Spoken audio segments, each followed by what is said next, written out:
Wow, মানে just অসাধারণ, mind blowing, just অসাধারণ। মানে এত সুন্দর, মনে হচ্ছে জীবন্ত পুতুল, পুরো বারবি ডল। মানে বারবি ডল যেমন হয় একদম দাঁড়া করে রাখলে কেউ বলবে না যেটা মানুষ, এটা বারবি ডলই মনে করবে। শাকিব খান কি এমনি এমনি পাগল হয়েছে, এমনি এমনি বুবলির প্রেমে মজেছে? শাকিব খান এত এত হাজার হাজার নায়িকাদের সাথে কাজ করেছে, নায়িকাদের সাথে উঠে বসেছেন, কই কোনো নায়িকার প্রেমেতে এমন ভাবে মজেনি। আর অপু বিশ্বাসকে কাছে কিভাবে যাবে, ডিভোর্সি হয়ে গেছে, তারপর আবার সে বিধর্মী, আবার সে মোটি বুড়ি হয়ে গেছে, কোনো মায়া নাই চেহারায়, কথাবার্তা তো মায়ান ধাসে নেই, মনে দজ্জাল দজ্জাল জল্লাদ জল্লাদ টাইপের একটা মহিলা। আর বুবলিকে দেখেন কি মিষ্টি একটা মেয়ে, মিষ্টি একটা বউ, কি ধৈর্যশীল, কত সুন্দর করে কথা বলে।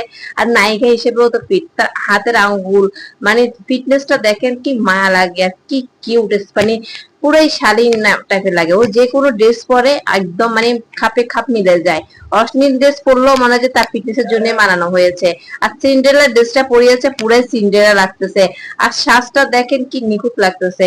শোনা যাচ্ছে শাকিব খান নাকি এই ছবিগুলো তুলে দিয়েছে। আমি জানি না এটা কতটুকু সত্য, হয়তো তুলতেও পারেন। আমেরিকা গিয়ে নাকি খুব ভালো সময় পার করছেন, খুব খুনসুটি দিয়ে যাচ্ছেন। হয়তো রিসেন্ট হয়তো কোনো একটা প্রেস বা লাইভে হয়তো শাকিব খান এসে কথা বলতে পারেন বুবলির বিষয়ে, এবং অপু বিশ্বাসের বিষয়ে ক্লিয়ার করতে পারেন। কারণ চারপাশে যে পরিমাণ মানে চেপে ধরেছে শাকিব খানকে, শাকিব খানকে অনেক মানে মন্তব্য করতেছে বাজে বাজে, কিন্তু শাকিব খান তো কখনো বলেনি অপু বিশ্বাসের সাথে ভালো সম্পর্ক আছে বা আমাদের ডিভোর্স হয়নি। অপু বিশ্বাসের সাথে ডিভোর্স হয়েছে পুরা ওয়ার্ল্ডে জানে, পুরা পৃথিবী জানে। সেখানে অপু বিশ্বাসের সাথে যতটুকু সময় কাটিয়েছে একমাত্র ছেলের জন্য।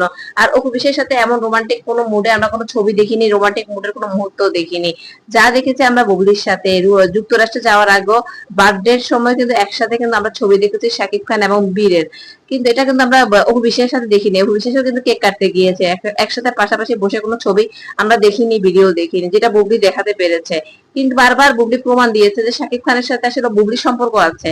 কিন্তু বারবার অপু বিশ্বাস মিথ্যা, মানে মিথ্যা প্রমাণ করার চেষ্টা করেছে বুবলিকে, ষড়যন্ত্র করেছে, কিন্তু কোনো লাভ হয়নি। লাস্ট অব্দি এমন এমন পিকচার দিয়েছে আর কারো প্রশ্নই থাকে না।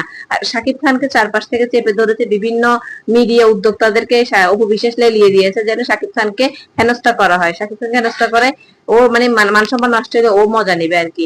আমার মনে হয় খুব রিসেন্টলি শাকিব খান এগুলো সব ক্লিয়ার করবে, প্রেস হইতে পারে, না হয় যুক্তরাষ্ট্রে বসেই বুবলি আর শাকিব খান বসে লাইভ করাতে পারে যে এই এই সম্পর্ক আমাদের, বুবলির সাথে আমার এই সম্পর্ক, আর হুবিশের সাথে আমার কি সম্পর্ক, হয়তো এটাই বলতে পারে। এই আর কি। যাই হোক, আপনারা বুবলি এবং শাকিব খানকে একসাথে দেখে কেমন লাগছে জানাবেন, আর বুবলির সিন্ডারেলা লুকটা কেমন লেগেছে অবশ্যই কমেন্ট করে জানাবেন। আর অপু বিশ্বাসের সাথে শাকিব খানের সাথে যে সম্পর্ক নষ্ট হয়েছে, কার কার মন খারাপ, কার কার কারা কারা কষ্ট পেয়েছেন তারা অবশ্যই কমেন্ট করে জানাবেন। যে কারা কারা উপভক্তরা আছেন কমেন্ট করে জানাবেন যে আমরা চেয়েছি বৈধ হোক অবৈধ হোক, হিন্দু মুসলিমে হোক সমস্যা নাই, তাও অপু বিশ্বাসের সাথে শাকিব খান থাকুক। এটা যারা যারা চেয়েছেন অবশ্যই কমেন্ট করে জানাবেন। অবশ্যই আমি বুবলি ভক্ত না হলো, আমি যদি উপভোক্ত হইতাম তারপর আমি আলহামদুলিল্লাহ বলতাম, কারণ মুসলিম মুসলিম বিয়ে বৈধ। আর যেখানে বিশেষের বিয়েটাই বৈধ না, সেখানে জোর করে শাকিব খানের গাড়ি চাপিয়ে দেওয়া তো অন্যায়, অপরাধ। আমি বুঝি না বিভিন্ন উদ্যোক্তারা কেন চাচ্ছেন। যাই হোক, শুভকামনা রইল শবনম বুবলি শাকিব খান। আর বেশি বেশি করে কমেন্ট করেন, সাবস্ক্রাইব করে দিবেন আমার ইউটিউব চ্যানেলটা।